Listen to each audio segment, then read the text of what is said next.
What's good, YouTube, man? It's your boy Jordan from the React back with another video. Today, today we got top 15 best duos in the last 25 years of the NBA. Now, I'm not gonna lie to you, I wanted to do this video because I seen this. I was like, oh, yeah, this is gonna be a great video. You know what I'm saying? Seen it on my recommended, but bro, this is when hoops were hoops, and this is when duos. When I was watching NBA 2010, they probably got late 90s. You know what I'm saying on this shit, but bro. It's right here. When I tell you D-Wade, LeBron was the best duo. I'm not gonna lie to you. Argue with your mama. Argue with your mama. They got more duos out there, but when I watched these two heavily, when I was watching basketball heavily, these LeBron James, D-Wade, I'm talking about best hoops I've ever seen, bro. Miami Heat 2013, bro, gang. When I talk about OKC, I'm talking about Golden State Warriors, nigga. I'm talking about the best hoops I've seen in a long time. I'm not gonna lie to you, bro. Best hoops, bro. That's what I always say, bro. 2010s, bro. We had the best hoops. I'm not gonna lie. We had the best hoops, bro. NBA was just better. It was better, bro. Nobody was worried about a bet. Nobody was worried about DraftKings, FanDuel. Niggas was just watching games just to watch games, just to watch niggas hoop. Now times. Nigga, we worried about FanDuel. Niggas not even watching NBA just to watch NBA. Niggas watching for they bet. Tell me I'm lying.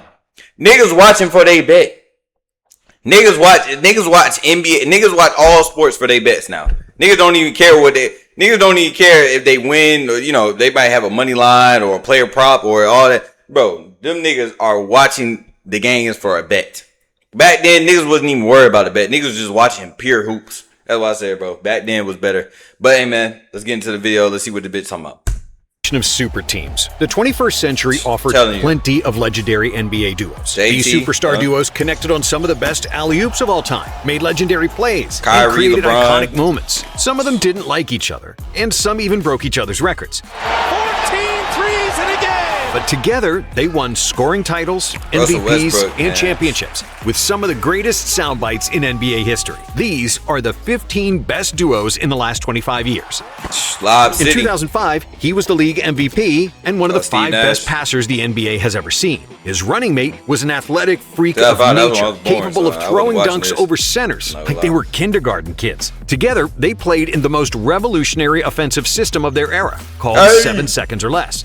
Steve Nash and Amari Stoudemire formed the best pick-and-roll partnership in the NBA, and arguably the best ever, apart from John Stockton and Karl Malone. During the 6 seasons they played together, Stoudemire made 4 All-NBA teams, averaging 23 points per game, while Nash made 5 All-NBA teams, won 2 MVPs, and led the league in assists 4 times. The Suns were either first or second in offensive rating in each of those 6 seasons. But unfortunately for them, injuries and bad luck kept them from making the finals, despite making 3 conference finals. Still, due to Nash's cerebral vision and passing wizardry, paired with Stoudemire's athletic dominance, they formed one of the most entertaining duos in NBA history.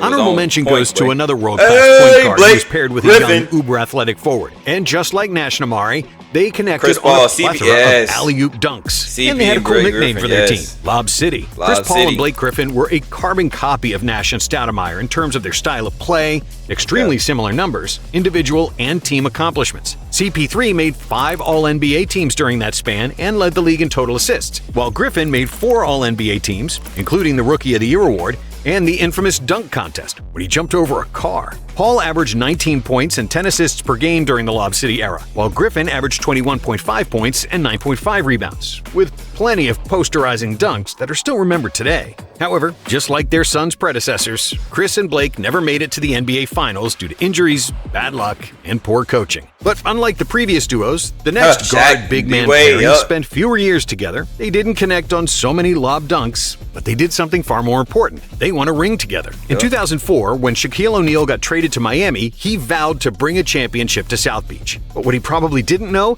was how insanely good Dwayne Wade would become, and that he'd be the one leading them to the title. In their first season together, Shaq was still in his prime, finishing second to Steve Nash in MVP voting, while Wade made second-team All-NBA, as the Heat were 1 game away from making the NBA Finals. In 2006, Shaq averaged 20 points for the last time in his career, while Wade became the team leader with 27 points per game. However, what Wade did in the playoffs was heroic. and one of the best performances of all time as he led the Heat past the Mavericks to win the championship and the Finals MVP, averaging 34.7 points per game. Then but it was a hooper. Great. I said D-Wade got to be up there, the best shooting guard of all time. And in 2007, Wade's dominance continued, while Shaq's performance started to decrease and the team got swept in the first round of the playoffs. The following season, Shaq nearly got into a fight with coach Pat Riley, and his partnership with Wade ended after only 3.5 seasons.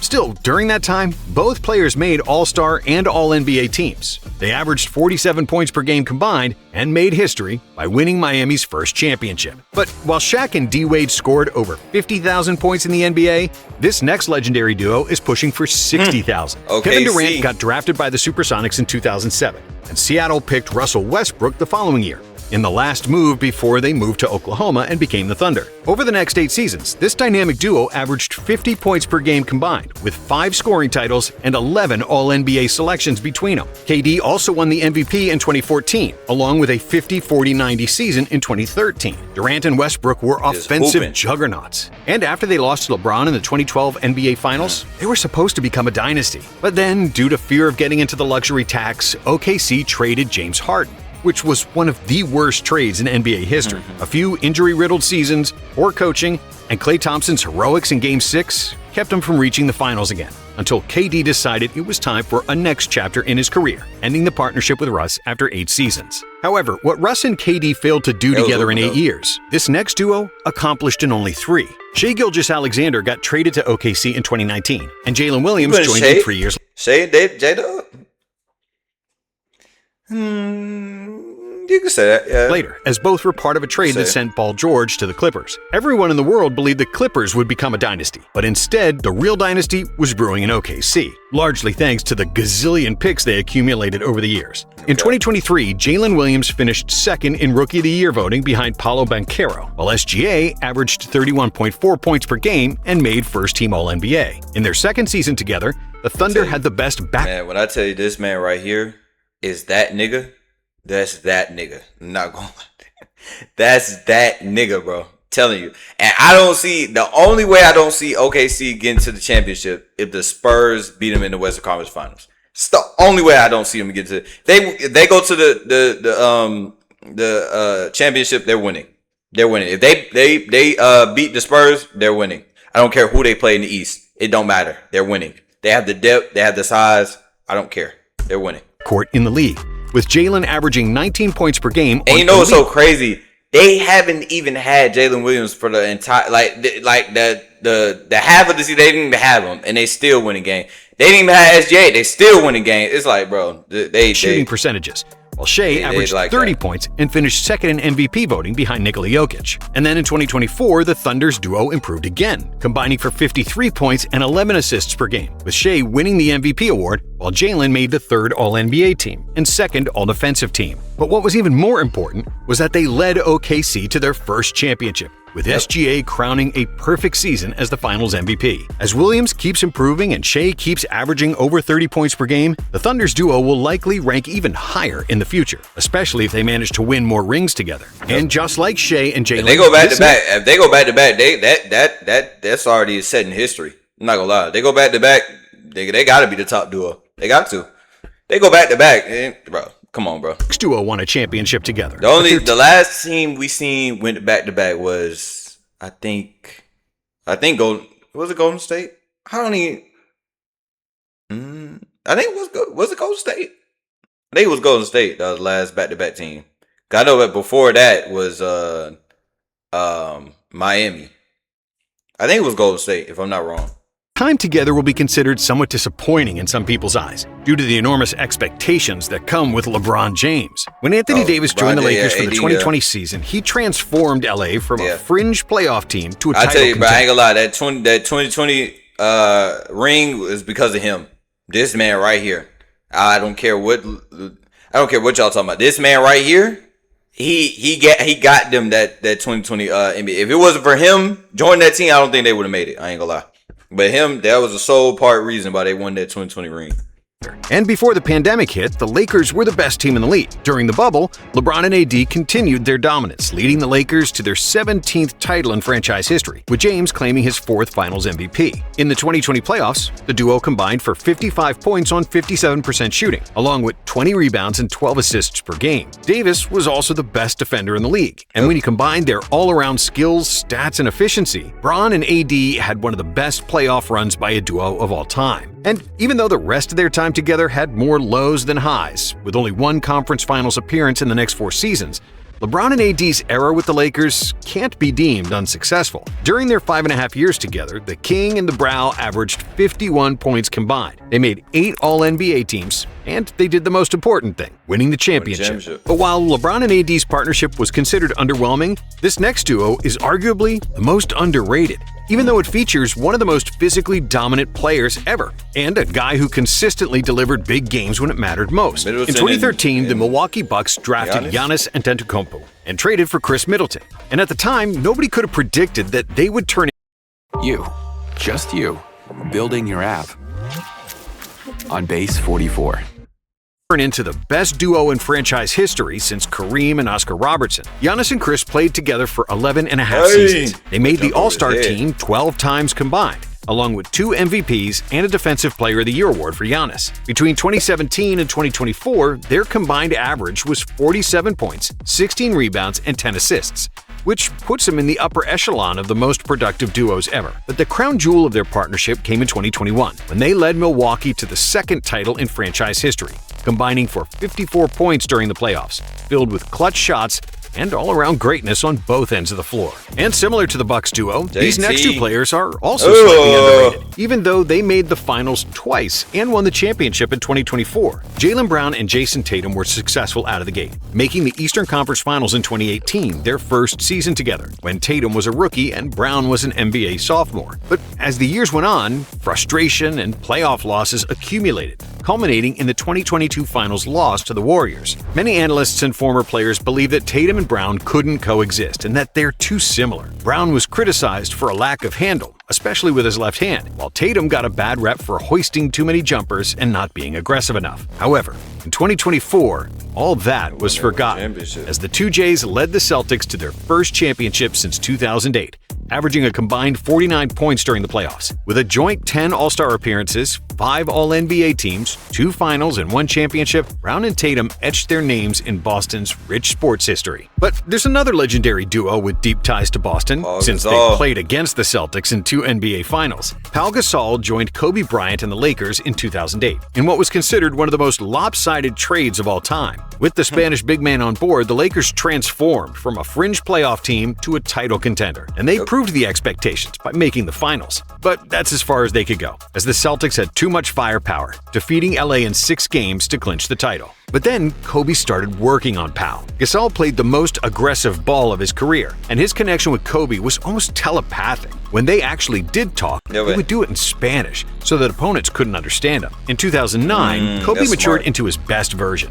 and with Pau by his side, the Lakers dominated on their way to the championship, defeating Orlando in the finals. The next year, Bryant was dealing with injuries, and the Celtics fought tooth and nail to win another finals against their arch nemesis. But then, with the last atom of strength, Kobe and Pau delivered in the clutch, and the Lakers celebrated another title. Bryant and Gasol spent 7 years together as teammates, during which they made 9 All-NBA teams, along with Kobe's MVP award. Because of their chemistry on the court, 3 finals and 2 rings, Pau was just what Kobe needed in order to make one of the most legendary quotes in NBA history.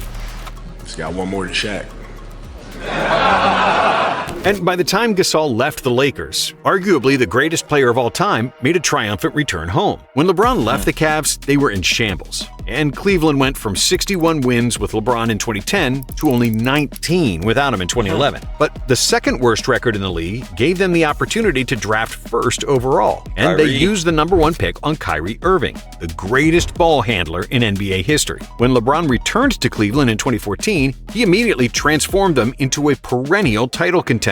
And in Kyrie, he had the perfect running mate. Even though they only spent 3 seasons as teammates, their partnership became legendary, with 3 consecutive consecutive trips to the NBA Finals, each time facing the Golden How they State blew Warriors. that shit. And despite a negative record in the finals, the Cavs' improbable victory in 2016 after falling down 3-1 might be the best NBA Finals of all time, highlighted by LeBron's block on Iguodala and Kyrie's shot over Steph Curry. In those 3 playoff runs, Kyrie and LeBron combined for 54 points and 13 assists per game, meaning they directly contributed to roughly 80 points per game, which makes them one of the most productive duos of all time. And even though they made fewer finals appearances than James and Irving, this next duo is fairly similar because it consists of one of the 5 smartest players in NBA history and a high-scoring point guard who becomes unstoppable once he gets hot. Nikola Jokic joined the Nuggets in 2015 after he was famously drafted in the second round of the 2014 draft during a Taco Bell commercial. In 2016, the Nuggets drafted Jamal Murray, and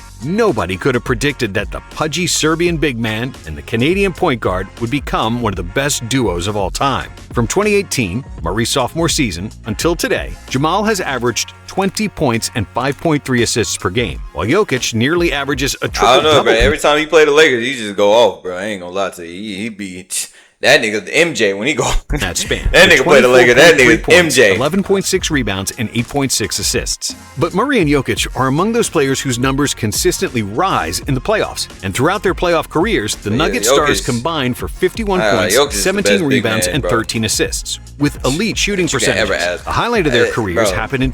I ain't gonna lie, bro. To take him to lead the Nuggets, well, you gotta pay him, man, dog. That nigga Jokic is like that. 2023, when they led Denver to the first championship in franchise history. Defense, hell no. Hey, bro, can you make me something that sounds like I just died, went to heaven in Japan, and some angels started singing to me? During which both players combined for 56 points and 17 assists per game, while shooting close to 50-40-90 for the entire playoff run. Now, the 2026 season marks the 10th year that Jokic and Murray have been playing together. They are currently the best duo in the NBA, and if they remain in Denver for their entire career, they could become one of the best duos of all time. But this next superstar duo is somewhat underrated, Pierce, mainly AD. because their success came as part of a big 3, And later even a big 4. When Kevin Garnett became a teammate to his good friend Paul Pierce, he did so alongside Ray Allen, with the 3 players making 22 All-Star teams before they joined forces in Boston. Because Allen left early and was slightly less dominant than the other 2 superstars, the duo of KG and the Truth deserves to be celebrated separately. The 6 years they spent together in Boston were the highlight of Garnett and Pierce's career, with the pinnacle being the 2008 title against Kobe and the Lakers. With the legendary wheelchair game and Finals MVP, Pierce solidified his name as one of the best small forwards of all time, while Kevin Garnett once again proved his tenacity with phenomenal defense and with one of the greatest screams of all time. KG also won the Defensive Player of the Year in 2008, along with 4 All-Defensive teams. And we'll never have centers like these. Never in the league no more. Centers like these, bro, you appreciate 5 All-Star appearances. I ain't like, you appreciate these type of centers, bro, because, bro, they wouldn't let shit fly in that paint. Them niggas back you down. They, you know what I'm saying? It's not the same no more, man. During his Celtics years, while Pierce had 5 All-Star bids and made 2 All-NBA teams alongside Garnett. Even though they were already past the age of 30 when they started playing together, with 2 NBA Finals, 1 championship, all-around versatility, and plenty of clutch shots, the Ticket and the Truth were a force to be reckoned with, and a big reason why this next duo decided to team up. LeBron James had legendary battles with Paul Pierce and the Celtics, but after the Cavs failed to make the finals in 3 consecutive seasons, it was time for the King to take his talents to South Beach. Dwayne Wade tasted championship glory in 2006. But after Shaq left, Miami was mediocre. Still, when he linked up with LeBron and Chris... People don't, and this, I'm going to say this, I don't give a damn.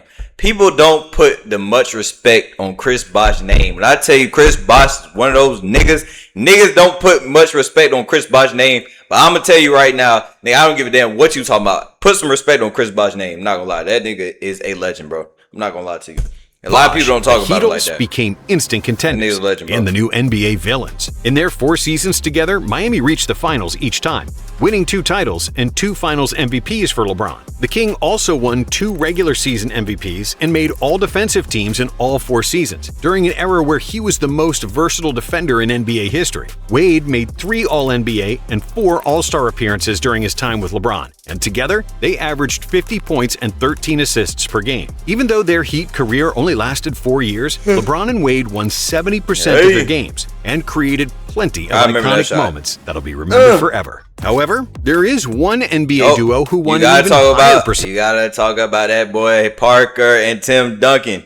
Tony Parker and Tim Duncan. That was, I'm talking about, nigga, the back and forth I seen Spurs and the Heat. Oh my God, that just bring back memories, bro. Of games, which is I ain't remarkable lies. considering Tony Parker, they played together Manu for Ginobili, 15 years. Timmy D, And when Tony Kawhi Parker Leonard first joined the San Antonio Spurs, Tim Duncan had no idea who he was. In fact, Timmy didn't even like him that much. Danny Green, and barely spoke to the French point guard. Boris But Diaw. to be fair, Timmy rarely spoke anyway. I'm naming Timmy niggas didn't you don't talk to even me know. My rookie year.